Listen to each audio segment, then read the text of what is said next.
It is 6:51. Your Sunrise Smart Start before you head out this Tuesday. And breaking updates, a man is in the hospital right now following a stabbing in northeast Rochester. That was just before 9:30 p.m. Hudson Avenue near Agnes Street. Police say the 27-year-old victim was stabbed once during a fight with a suspect. He's in stable condition. No word yet on who that suspect is or if an arrest has been made.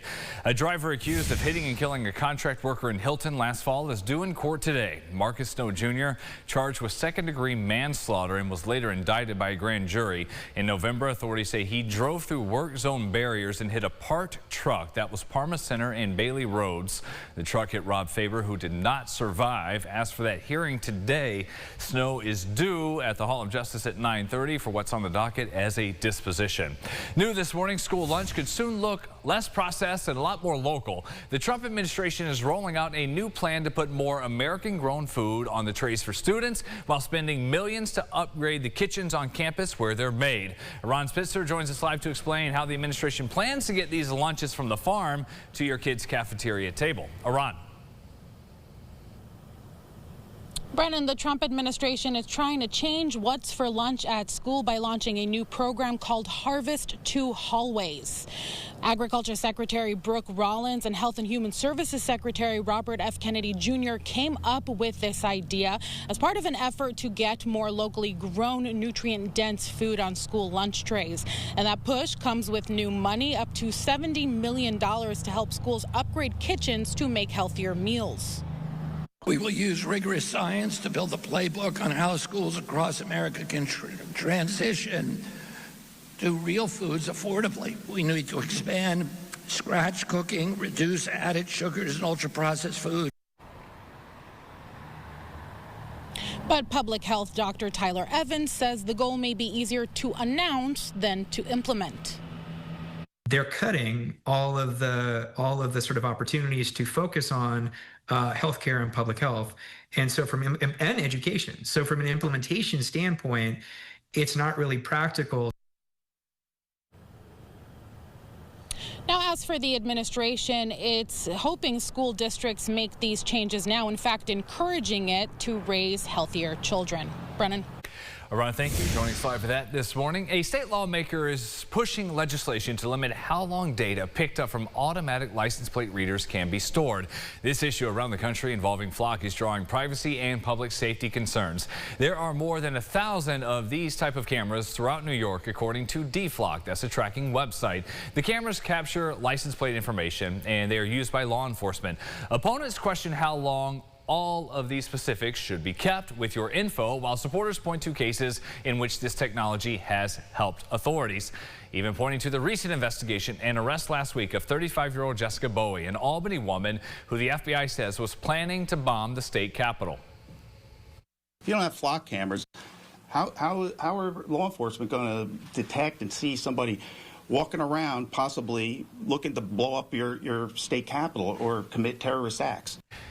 Assemblymember Pamela Hunter's bill would limit the retention of data Flock cameras record to 48 hours. New Flock safety recommendations rolling out do call for departments to store that information for just a week, down from the previous guideline of 30 days. There needs to be a logging of what's being captured, what it's being used for. Law experts say the Flock cameras are legal, noting people generally have no expectation of privacy once they're outside their homes. Flock did not respond to requests for comment for this specific story. Your Sunrise traffic, just a note ahead of the commute, State Route 33 between Union Street in Chili and Traybold Road and Gates will be reduced to one lane, alternating flows of traffic for a pavement project. That'll be happening through Friday, 6 a.m. to 3 p.m. Then again, Monday overnight into Tuesday, as well as some other days spread out through next month. All that should wrap up by September 18th. Expect delays and seek alternate ways around for the time being. It's here. Today's the day. American Dairy Association Northeast unveiling the 58th annual butter sculpture at the State Fair in Syracuse. That is crafted from about 800 pounds of butter. It is the fair's most anticipated tradition to help kick everything off. This year's theme, under wraps. That's a big secret till the full announcement in a few hours. The first day of the fair is tomorrow, and it gets us through Labor Day weekend. How about some fun for the Bills? Star cornerback Christian Benford has turned out to be a prankster. Following practice yesterday, he started messing with teammate Dee Offord, and as he was talking to the media, pulling the old tie the shoelaces together move. Offord noticed Benford untying his shoes, didn't realize they'd been tied back together until he was done, ready to step away from reporters. Just some fun there. Oh, busted. Oh, Carl Jones, former News 8er, right there with the microphone and the camera in his face. Yeah, that's right.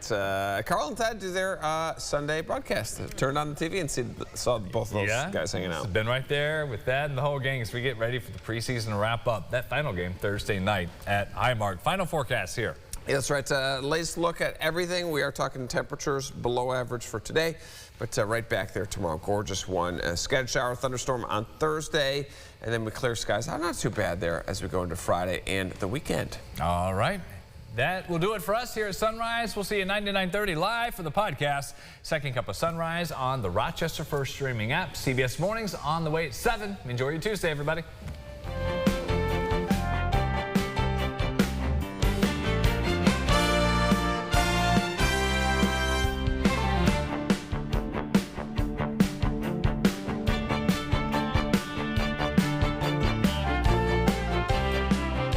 Follow News 8 wherever you are on RochesterFirst.com, Facebook, X, and on our app for news and weather.